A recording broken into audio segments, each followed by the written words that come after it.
welcome to the Gonzilla Principles. My name remains SOP Maxwell, and today we shall be looking at the essay on how to answer direct questions. How to answer direct questions. In my previous videos, we basically touched on the advantages and disadvantages. We've also looked at the reasons and solutions. We paid a little bit of attention to the agree and disagree, or agree or disagree questions. And basically today we'll be looking at how to answer direct questions. IELTS will give you two formats when it comes to the direct questions. The first format will likely be you answering just one direct question, like we're about to answer now. Just one simple question coming up, and you have to answer the simple question. Then you have the other format of the direct questions, which will give you like two questions, which you're about or you're supposed to answer, as a case might be. So for today, we'll be looking at just the one format question. And probably my next video will be looking at the two format question when it comes to the direct questions there. So basically, let's look at what we have here. Now on this part, I have what I call the simple direct question. And on page here, we have some people prefer to live in a small town. Remember, this is our first keyword here. Small town, while others prefer to live in a big city. So this will be our next keyword here. So this will serve as our first variable, so we call it our V1, and this will be our V2, okay? Our variable 1, variable 2. Remember, the variables will help you to decide where you sit or you pitch your tent. Now, we just gone through with the prompts. Remember in my previous videos, I said that prompt will be the first part of the generalization. That is what the question is all about. So what we just did here referred to as our prompts, okay? Some people prefer to live in a small town. Others prefer to live in a big city. So at this point, we do not necessarily know what to do to the question. We just have to read ahead to get the directive from what the examiners want us to do through the task statement there. The next statement says, which place would you like to live in? So that would be a task statement. So from this point here, which place would you like to live in? That will form what we call our task statement. So down here, we just have our task, then statement afterwards there. Then give reasons and examples to support your position. So what I did quickly was to have what I call a quick outline downwards here. So every day I'll be having just 4 paragraphs. My P1 will give them my introduction, and there I'll be deciding which of the variable I'll pick. Remember, we have 2 variables there, small town and big city. So for most of the time you come across their direct questions, you definitely will have variables. So your job will be to specify which of these variables you would be writing. And so in our introduction, which is the first thing you have to do, so we need to really get to see what you are to do with your introduction there. And down at my introductory level here, I would be talking about the small town as my key area of concern with my reference to developing my body paragraphs there. So under my idea or the choice of variable that I'll be talking about, which is small town, I'll be referring much to my first point as the first reason why I would prefer to live in a small town, as less congested, okay? The small town is less congested. So that is my first reason why I will love to live in a small town. Quickly, went on straight to my second reason down here, which will be my second reason, as the case might be. I remember my second reason here, I mentioned that I'll be talking about low toxic emissions. low toxic emissions. Okay, so my second reason should in a way go what we call in tandem with my first reason. That's where the examiners will be marking you more on your coherence and cohesion. So you need to really have your points all aligned symmetrically without having any form of distortion. So my first point, less congested. My second point, low toxic emission. Then evidently my paragraph 4, I conclude. Just simple as that. So your outline should in a way give a simple synopsis of what your essay evidently should look like. So quickly, let's look at how our introduction will pan out. So at my introduction level, I will bring in what I call my background statement first. So I have it down here from this point, then downwards from this point here. That will be seen to be what I call my background statement. The background statement is more like a summary of what the prompts request of you. Remember, I made mention of the prompt today all the time there. So you should be able to have an idea how you rewrite your prompt, and your rewritten prompts becomes what we call the background statements. And it should make it look more like a simple rewrite. So you're not bringing in foreign material. This is into developing your background statement. You're actually saying what you see in your prompts, and you're doing that in your own words. So what I did here was to tell the writer that the choice of a dwelling place depends on a number of factors. Now, these factors could border around my personal preferences or what will help me live better, as the case might be. So I just in a way did not throw in much words into that. I just had to make it very simple with a simple sentence, and that moved me straight ahead to my second sentence. In my second sentence, I'll be bringing in what I call my thesis statement. Examiners are very keen about a thesis statement, so you need to make it as clear and succinct as you can have it. It should be able to tell the story of what your body of the essay will look like. So down here I said from here, choosing to reside in a suburban area or a metropolitan region is simply preferential. Personally, I would wish to live in a small town for specific reasons. So from this point here down to this point here, I stated out my thesis statement, and I made it very clear that one could easily wish to live in a big city, probably live in a small town. It's totally up to the individual in question. But in my position, I would love to live in a small town. So down here, I have stated my position very clear and which of the variable I intend to talk about or write about that. Now, two things are kind of possible here. Two things are very possible here. When I made in my specific reasons here, I could have just easily give out my reasons as the case might be, meaning I just go straight to the point on what are the reasons why I would prefer to live in a small town. I just state out the reasons. Or basically you can just delay them down to the body, okay? At the body, you can just let the cat out of the bag, which is what actually we'll be doing in this essay. So this will take us quickly to our second essay. But while you're thinking of going, our second paragraph, while you're thinking of going to the second paragraph, you need to also pay attention to the structure. The examiners want to see more complex sentences. So the more complex the sentences are, the better. If you pay attention to my first sentence here, I started off with the choice of a dwelling place depends on a number of factors. That came in with a simple structure.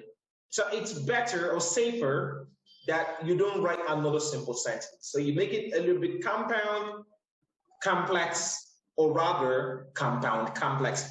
In my second sentence, I basically brought in a compound with a linker personally. So down here from choosing to reside in a suburban area or a metropolitan region is typically preferential. So that's my first clause there. Then I brought in my second clause here. I would wish to live in a small town for specific reasons. I ended the clause here. So I had two clauses, then I put them together with this wonderful linker here personally. And that gave me a wonderful compound here. And down here I have a wonderful simple. So I had one simple, one compound, a perfect structure for your introduction. Moving on to our second part there, which will be our paragraph 2, which introduces our first body contents. Point 1. Now, it is better that when you start off your essay, you try as much as possible to start off with what we call the cover statement. The cover statement is that statement that introduces your point. What do you want to talk about? That is your cover statement, okay? So you should try as much as possible to make sure your cover statement comes in a simple structure, straight to the point, with the keyword or what I call the operant marker clearly stated. In this case, I have less congested as my key marker here, meaning that is what I intend to sell to the rater as regards the point, connecting to why I wish to live in a small town. So I start off with saying, to begin with, small towns are less congested. I had a full stop there. So I made a very simple sentence downwards here so the examiner can see where I'm coming from. Then I went on. Remember, your next sentence should discuss or develop your cover statement. Try as much as possible not to bring in another point, okay? And do not use the same sentence you used in bringing up your cover statement or you used in introducing your cover statement to also use that same sentence to discuss it. A lot of students do that, which is a little bit out of place. So you can say, to begin with, small towns are less congested because since once you do that, it means you're compounding your cover statement, and that might not really give the rater a very good periscope to how you've constructed your sentences, okay? So you need to be very careful, make sure your cover statement stands alone, then the statement you will intend using in developing the cover statement should come in directly afterwards there. So I started off here from, I feel very uncomfortable in crowded places, and this affects my mental and physical well-being negatively. So less congestion leads to negative well-being. So they can see some form of connection there. So that connection is what they're looking at, the nexus there. So your sentences shouldn't be so loose. You should be able to tie your knot all together and make sure there's this flow from the first sentence to the second, then the third, and the fourth afterwards there. Then I went on to say noisy scenarios from overpopulated areas can be repelling. And this is a major characteristic of big cities because, note now, I use my because here to bring in my complex sentence. Always remember there are subordinators you must use because, ends, furthermore, therefore, however, nonetheless, this is subordinators you can place in to give you a wonderful structure for the complex sentence. So I went in to say because activities that go round the clock. So I start off my sentence here, then I ended off with the clock. So that gave me a perfect complex sentence. Remember, the moment I introduced my cover statement here, at this point here, then I brought in what I call my developing statement, which is very key. Always note that your cover statement followed by a developing statement. Then you can have what we call an extension.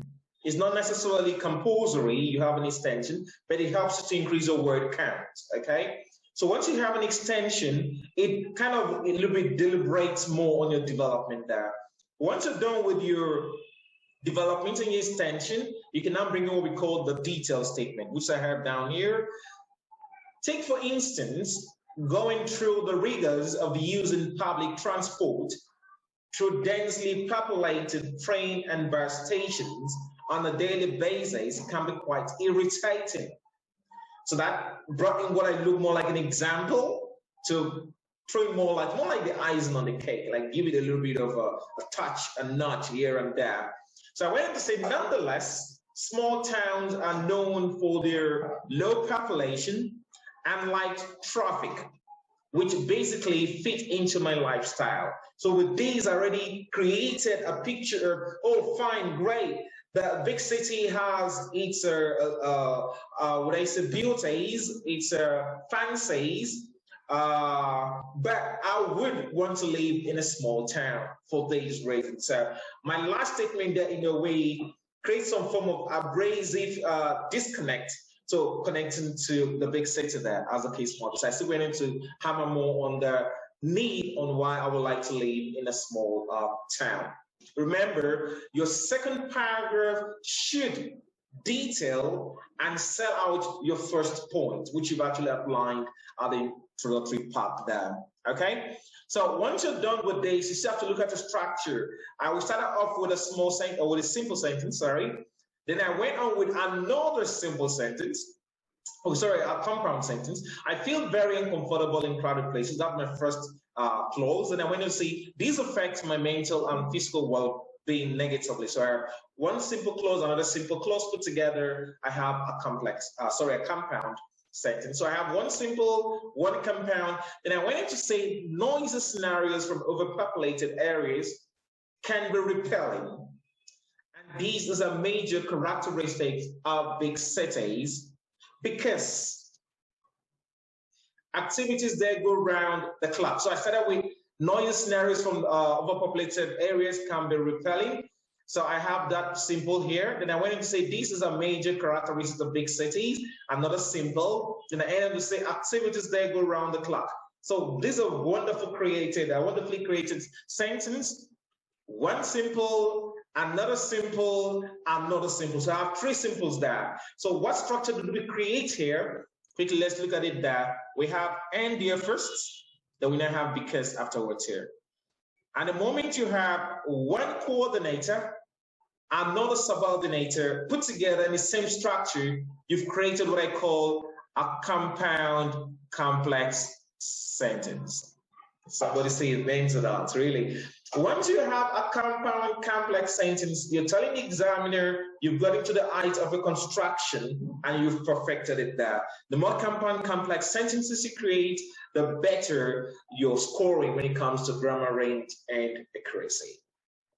So I wanted to say, take for instance, going through the rigors of using public transport through densely populated train and bus stations on a daily basis can be quite irritating. So that's another simple. And lastly, I said, nonetheless, small towns are known for their low population and light traffic, which basically fit into my lifestyle. So another simple comes afterwards there. And I guess is in a way it helps me to really spread around my knowledge on the structure of the sentences there. The most important part is vary on their different types there. Simple, compound, or complex.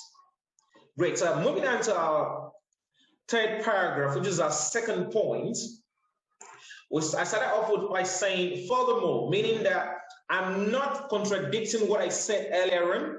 I want to add to what I've said earlier. And so a furthermore linker is a wonderful player when it comes to connecting your paragraphs there. Toxic emission is relatively low.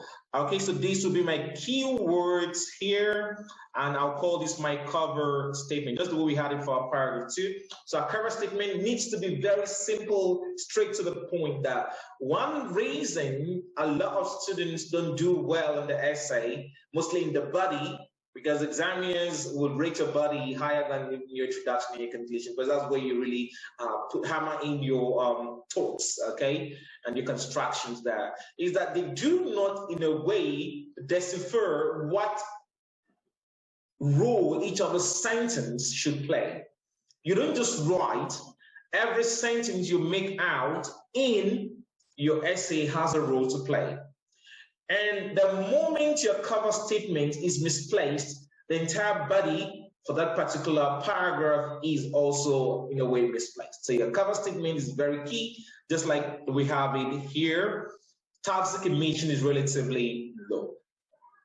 So the next thing I have to talk about will be revolving around toxic emissions, okay? And how low it can be in the small town.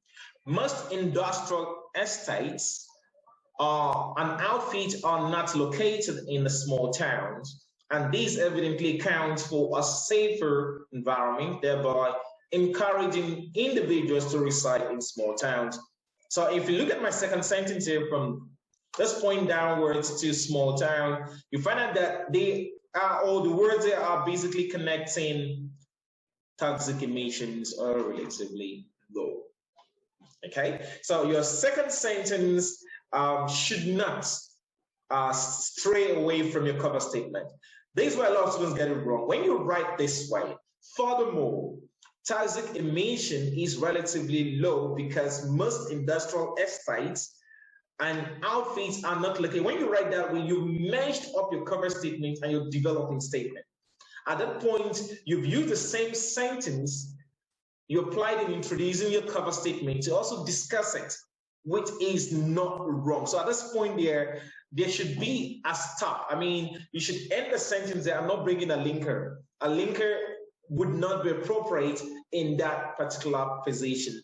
So in your preparation towards the essay, make sure your cover statement is clear, stands alone, I mean, independent, and examiners can pick up the words legibly, okay? So moving on from the constant release of pollutants in the big cities is on the rise, and this is not unconnected to the factorial activity. So watch out for my vocabularies. I didn't want to say industrial anymore, which I mentioned here, so I had to use something a little bit different. So your vocabularies are very key. Activities predominant in the region, okay? So I wanted to say, for instance, the high impact of greenhouse gases. So this is a wonderful register here. Remember, the examiners are also looking out for keywords that you can add into your essay to give it a little bit of flesh or a little bit of connection to the topic. So using greenhouse gases, using burning fossil fuels will actually hamper the toxic emissions there. And if these are not properly treated, it could affect habitats living within that region there. So using greenhouse gases is a wonderful register to help me jack up my vocabulary in this particular paragraph. Then I want to say, in the big cities will do me more harm than good. Hence, leaving me to the choice of a natural environment. Okay, I guess I missed my environment here, so I just add my little all that environment in the small town. So this is a decision I wouldn't hesitate to make, considering my health.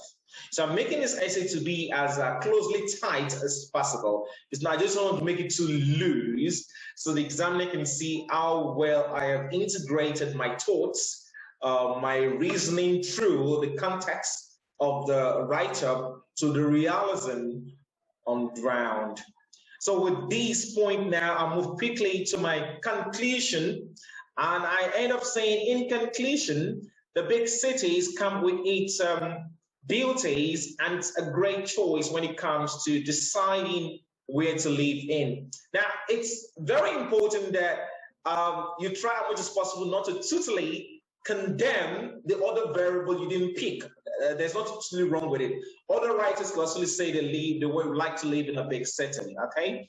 So if you say you prefer to live in a small city, does not necessarily mean that the small city habitation is better off living in a big city. So in a way, you have to create some form of balance, okay, which will, in a way, show how much your points suggest your position. So I want to say the big city comes with its beauties, and it's a great choice when it comes to deciding where to live in. Remember, the conclusion is not a point where you start listing out your points. I see that a lot in a lot essays from candidates who writing the essays, mostly in the stacks too, that do not list out your points that you've discussed in your body content 2, body content 1 and 2, that's your paragraph 2 and 3, in your conclusion. Rather, paraphrase the ideas. I mean, rewrite them. Don't copy word for word verbatim into your conclusion, okay? Now, lastly, I wanted to say, however, this is where I try to do what I call a reaffirmation of my thesis statement, okay? I try to reaffirm my thesis to tell the reader that regardless of what I've said earlier on, that I still stick to my gun. I mean, this is what I want to get stuck with that. However, having my peace of mind in a quiet and clean neighborhood is a choice I will never doubt. Okay, so with these, you come to the end of the essay. Remember, by the time you're writing your essays and you're very sure of your punctuations, it should be very clear where your sentences will start and end. And if you look at my write-up from very beginning to the end, I was very clinical about my punctuations, because if your punctuations are not placed in the right position, the structuring, or what I said, the morphology of your sentence description might lose form, and that would distort the logical assessment which the graders might be giving to your write-up. So try as much as possible to make sure you know where your full stops and your commas will actually position themselves, and do not overwrite a sentence. So once you know you've done a simple, you want to make it simple, put a full stop. If you're doing a compound, then look out for your coordinator, and but, or, yet, okay? You can use any of those to make up your compound. Then if you're making up a complex, then you look out for your subordinators. You can watch up the link above here to get your linkers, so watch out for your linkers and master them, and make sure you don't just know the linkers, get to use them. The rule is, if you don't use it, you lose it, okay? And that would be that for these essay. If you're answering direct question, don't forget, if the question requires that you answer just one direct question, go straight to the point, pick up your 2 points, and you're good to go. But if the essay requires that you answer 2 questions under the direct question, then watch out for my next video coming up. Should be uploading very soon. So if you've not subscribed yet, I will encourage you to do that now. Go below this video, tap on the subscription button, and hit the notification bell so you get notified when the video gets popped up on my channel. It's nice having you around. I still remain yours truly, SOP Maxwell. This is a Godzilla Principles. Keep learning, keep moving. See you on top.